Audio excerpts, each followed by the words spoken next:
Hello, everybody. Welcome to another Rick's Picks. Today, I'm going to be doing my review of the Masters of the Universe Origins figure, Hurricane Hordak.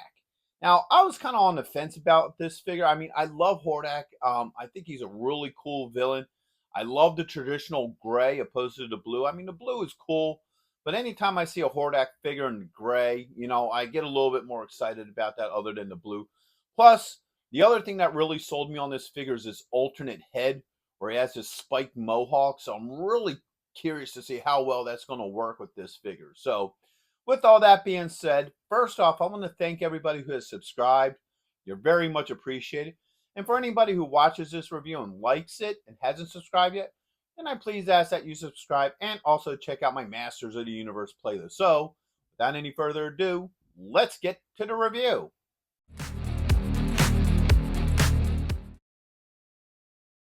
All right, so here he is in packaging.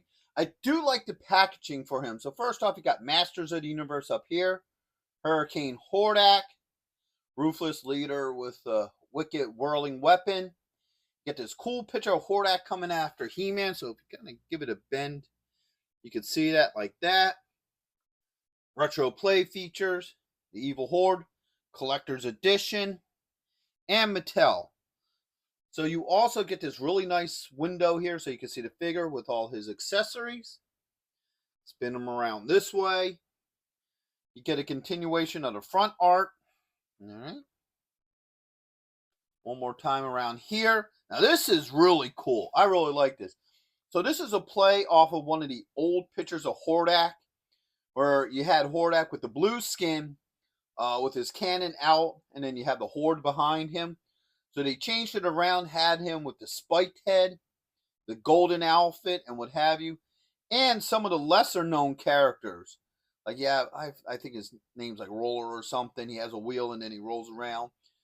I think these two are from the cartoons. And if I remember right, I think this is Evil Adora. I could be wrong, but that's what that looks like to me. And then you got the Mattel logo here. Spinning around this way. You get a continuation of the front art and back around to the front, and then underneath you don't have anything. So, all that being said, let's open him up and see what he's about.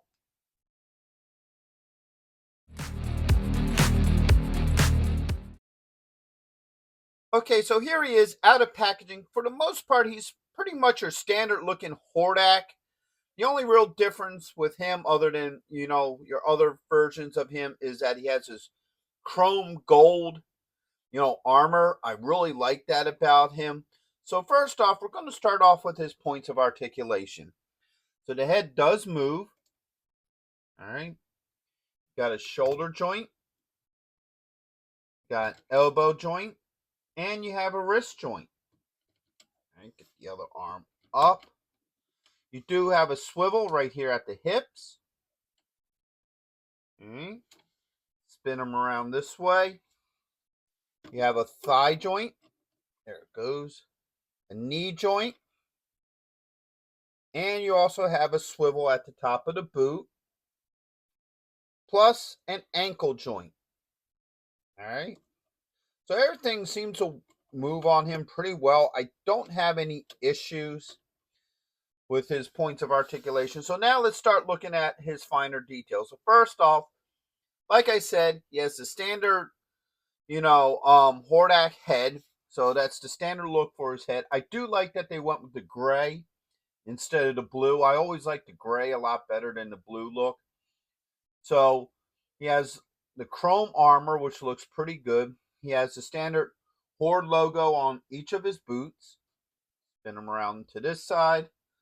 Not a whole lot going on there. Spin around to the back. You got the chrome armor. If I tilt him a little bit more forward, you can see that he has the bat emblem on the back of his armor. All right. And then on this side, he has the standard Horde wristband. Armband here with the Horde logo on it. All right.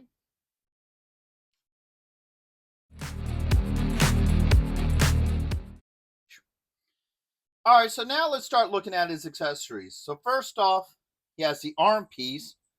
This is what all the weapons are going to hook into. I do like the detail to that. I like the coloring to it.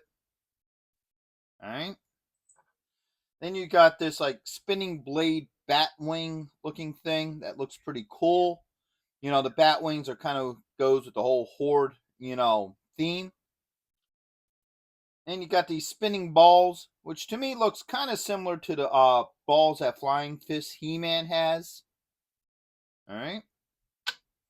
And then you got this thing here. I'm not exactly sure what it is, but you had that.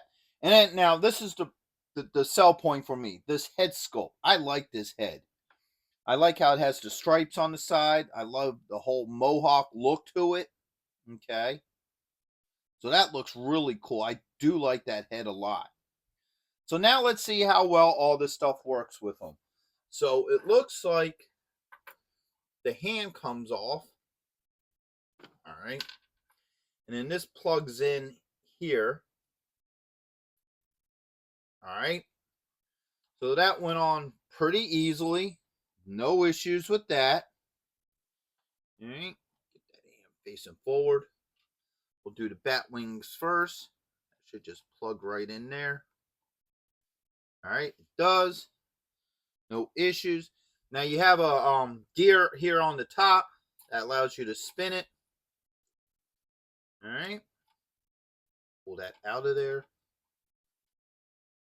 Eventually. There it goes. All right. You got your Flying Fist here. All right. So that works as well. No issues with that. And I'm sure this last one's going to work just as fine. All right. So that works too. All right. So all three of the attachments works fine with this. No issues with them. Put his arm down. Now, pop the head off. Got the spike head. All right. There we go. So now you have that on there. And that looks really cool. I dig that. So everything works well with this figure. Now, last but not least, he does come with his own personalized mini comic, which is pretty cool. I like the art for it. Nice art on the inside as well. What have you. And you go on to the back. Nothing special back there, just Masters of the Universe.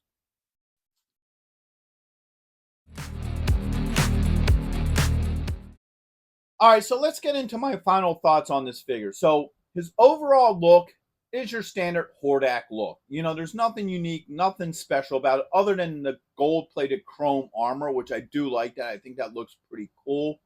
All his joints work fine. I don't have any issues with his joints or anything like that.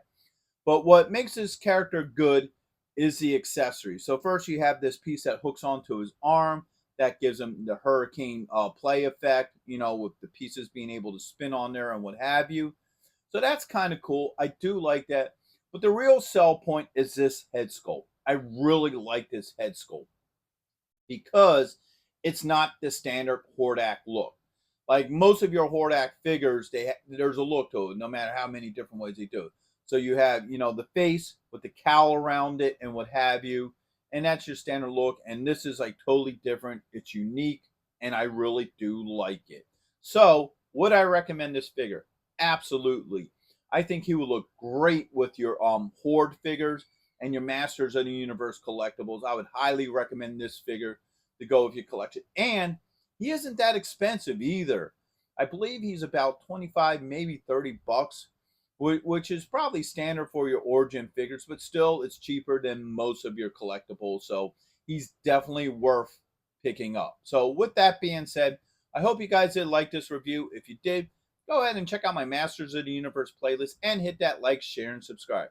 They're all small clicks for you, but it really helps this channel grow. So until the next one, late.